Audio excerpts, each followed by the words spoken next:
আপনি আপনার মা বাবার সাথে কেমন ভাবে খেদমত করবেন আল্লাহ তাআলা জানাইয়া দেন। আমি আল্লাহ তাআলা তোমাকে জানাইলাম তুমি মা বাবার খেদমত করবা। কেমন ভাবে খেদমত করবা? যেই রকম ভাবে তোমার মা বাবা তোমার সাথে খেদমত করেছে, যেই রকম ভাবে তোমার মা বাবা তোমার সাথে ভালো আচরণ করছে, ওই রকম ভাবে তুমি তোমার মা বাবার সাথে ভালো আচরণ করবা। একটু চিন্তা কইরা দেখো, আমি আপনি যখন ছোট্ট ছিলাম, আমি আপনি খাইতাম না, চলতাম না, তখন মা বাবা আমাদেরকে খাওয়াইতেন, কথা কোন ঠিক কিনা? অসুস্থ হয়ে গেলে আমাদেরকে সুস্থ করার জন্যে ডাক্তারের কাছে নিয়ে যাইতেন। ঠিক তো দ্রুপভাবে আমার মা বাবা আপনার মা বাবা যখন অসুস্থ হয়ে যাইব, তখন আমাদেরও মা বাবার খেদমত করা দরকার আছে না নাই? মা বাবার সেবা করা দরকার আছে না নাই?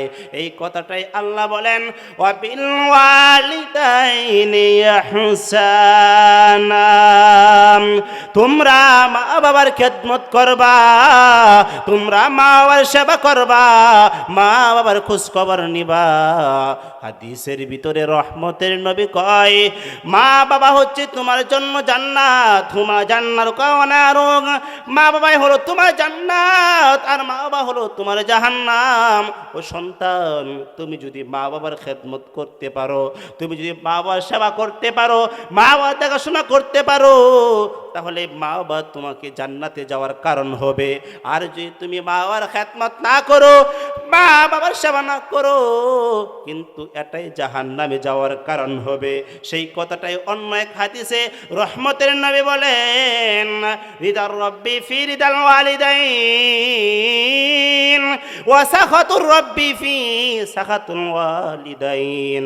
পিতা মাতা যদি সন্তুষ্ট থাকে তোমার প্রতি, স্বয়ং আল্লাহ তোমার প্রতি সন্তুষ্ট থাকবে, স্বয়ং আল্লাহ পাক তোমার প্রতি রাজি খুশি থাকবে। আর আল্লাহ যদি রাজি খুশি হয়, অবশ্যই আল্লাহ তাআলা আপনাকে জান্নাত দিবেন, কথা কোন ঠিক কিনা? আমি আপনাদের সামনে পবিত্র কালামুল্লাহ শরীফ থেকে একখানা আয়াত এবং রাসূলুল্লাহ সাল্লাল্লাহু আলাইহি ওয়াসাল্লামের অসংখ্য অগণিত হাদিস থেকে ছোট্ট একখানা হাদিস পাঠ করেছি। তেলাওয়াতকৃত আয়াত ও পঠিত হাদিসকে সামনে রেখে অল্প কিছুক্ষণ সময় আপনাদের সামনে দ্বীনি বিষয়ে মুজাকারা করব। আল্লাহ তাআলা যেন আমাদের সবাইকে আমলের নিয়তে শ্রবণ করা তৌফিক দান করুন, সবাই বলে আমিন। আল্লাহ তাআলা বলেন, وَقَضَى رَبُّكَ أَلَّا تَعْبُدُوا إِلَّا إِيَّاهُ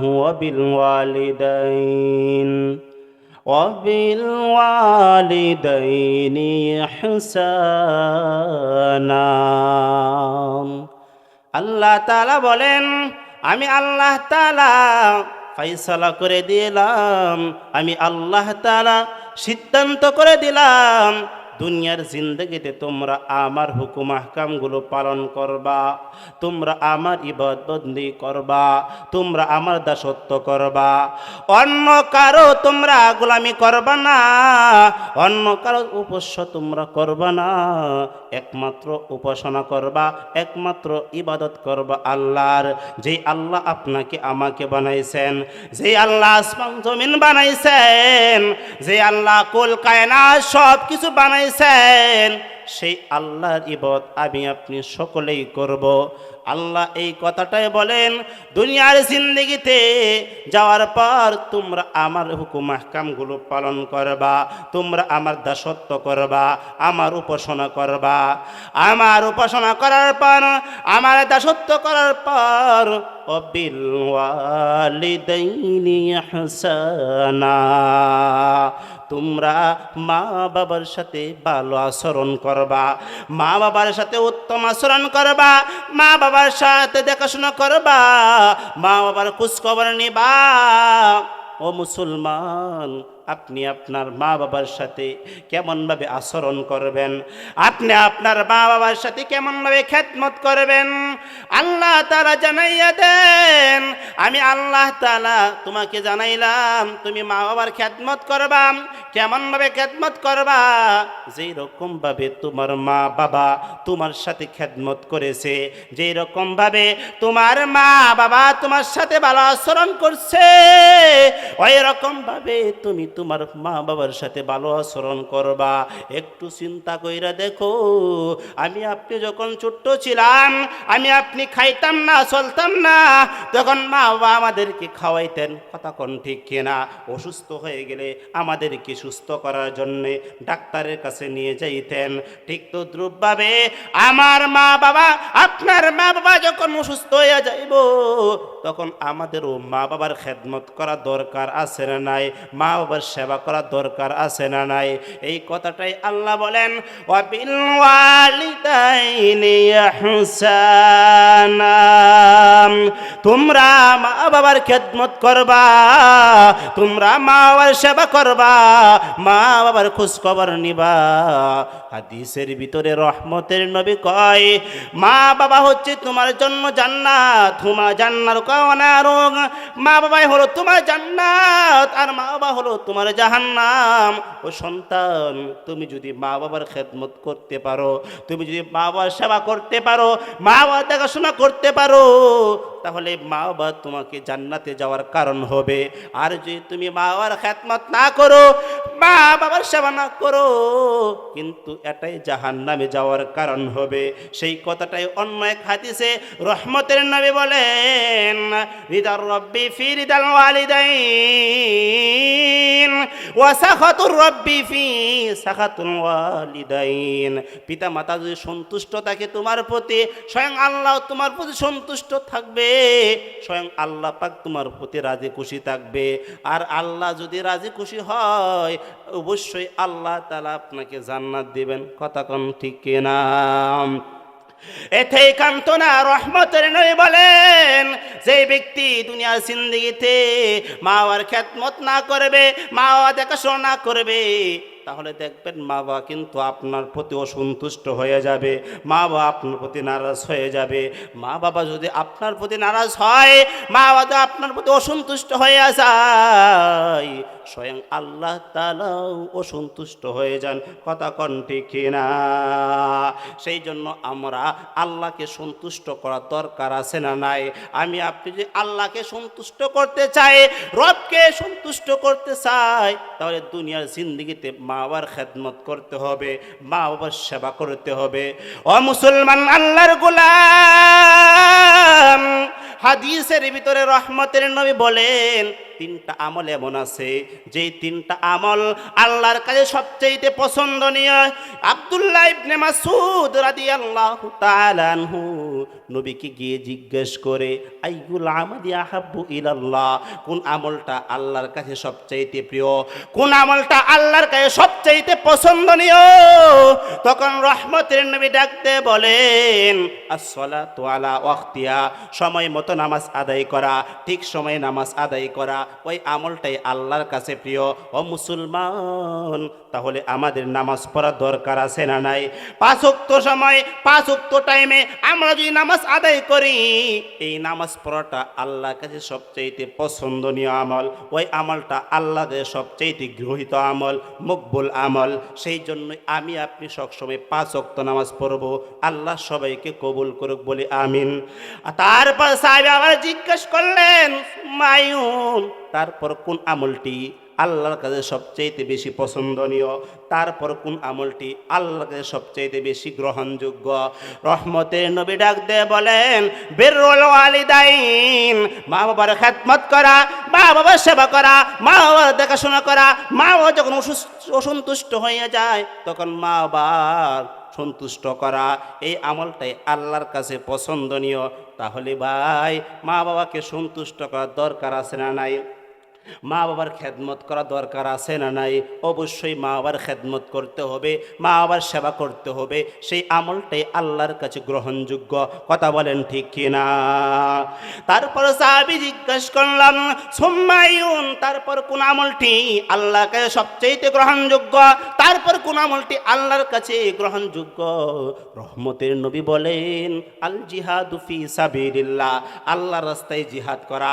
যখন দ্বীন ইসলাম রক্ষার জন্য ডাক আসবে, তখন ওই যুদ্ধে শরিক হওয়া সেই আমলটি আল্লাহর কাছে গ্রহণযোগ্য। সেই জন্যে মুসলমান এই দুনিয়ার জিন্দিগিতে আমাদের ভালো আমল করার দরকার আছে না নাই? তাই আমাদের যাদের মা বাবা আছে, মা বাবার খেদমত করতে হবে, মা বাবার সেবা করতে হবে, মা বাবার দেখাশোনা করতে হবে।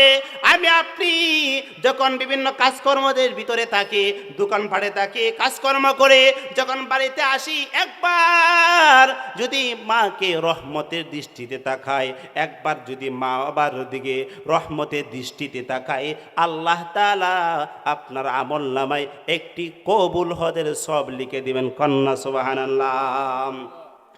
আপনি যদি একবার মা বাবার দিকে রহমতের দৃষ্টিতে তাকান, আপনার আমল নামায় আল্লাহ তাআলা একটি কবুল হজের সওয়াব লিখে দেবেন। কন্যা সুবহানাল্লাহ। এতেই কান্ত না, সাহাবীগণ জিজ্ঞেস করলেন, ওগো আমার সাহাব, ওগো বিশ্ব নবী, কোনো ব্যক্তি যদি মাকে বাবাকে দৈনিক 100 বারও দেখে, তাহলে কি তার আমল নামায় 100টি কবুল হতে সব লিখা হবে কি হবে না? রহমতের নবী ডাক দিয়ে কয়, অবশ্যই অবশ্যই। কোন সন্তান যদি মা বাবার দিকে রহমতের দৃষ্টিতে 100 বার তাকায়, তাহলেও ওই সন্তানের আমল নামায় 100টি কবুল হজে সব লিখা হবে। কন্যা সুবহানাল্লাহ। আমরা অনেকে হজ করে, কিন্তু হজ কবুল হবে কি হবে না এই নিয়ে আমরা সন্দেহের ভিতর থাকি, সন্দেহ হয়। কিন্তু আমি আপনি যদি মা বাবার দিকে একবার তাকাইলে একটি কবুল হজে সব লেখা হয়, তাহলে বলা হচ্ছে তাহলে ওই হজে আল্লাহর কাছে গ্রহণযোগ্য হবে, ওই আমলটাই আল্লাহর কাছে গ্রহণযোগ্য হবে। সেই জন্যই মা বাবার দিকে রহমতের দৃষ্টিতে তাকানোর দরকার আছে না নাই? আজকে কত কপাল পুরা যুবক ভাইরা আছে, কত সন্তান আছে আজকে মা বাবার সাথে খারাপ আচরণ করে, মা বাবার সাথে দুর্ব্যবহার করে, মা বাবার সাথে ভালো আচরণ করে না, মা বাবাকে গালমন্দ করে। এরকম লোক আছে না নাই? এমনকি কতগুলো আধুনিক ব্যক্তি আছে যারা তাদের বৃদ্ধ মা বাবাদেরকে বৃদ্ধাশ্রমেও পর্যন্ত রেখে দেয়। কথা বলেন, আছে না নাই? যুবক ভাই ভালো করে শুনবেন, আজকে আমরা মা বাবার খেদমত, মা বাবার মর্যাদা না জানার কারণে আজকে আমাদের মা বাবার সাথে খারাপ আচরণ করে, মা বাবার সাথে দুর্ব্যবহার করে, মা বাবার সাথে অশালীন কথাবার্তা বলে। কারণ হচ্ছে আমরা মা বাবা সম্পর্কে কি মর্যাদা, কি সওয়াব আমরা সেটা জানি না। সেই জন্য আজকে আমরা মা বাবার সাথে খারাপ আচরণ করি। কথা বলেন ঠিক কিনা? মা বাবার কি সম্মান জানার দরকার আছে না নাই? এই জন্যই কবি সুন্দর ভাষায় বলেন, মা কেন এত দামি জানে না সকলে, মা কেন এত দামি জানে না সকলে, জানতো যদি পড়তো দেখে কোরআন হাদিস কোলে, জানতো যদি পড়তো দেখে কোরআন হাদিস কোলে।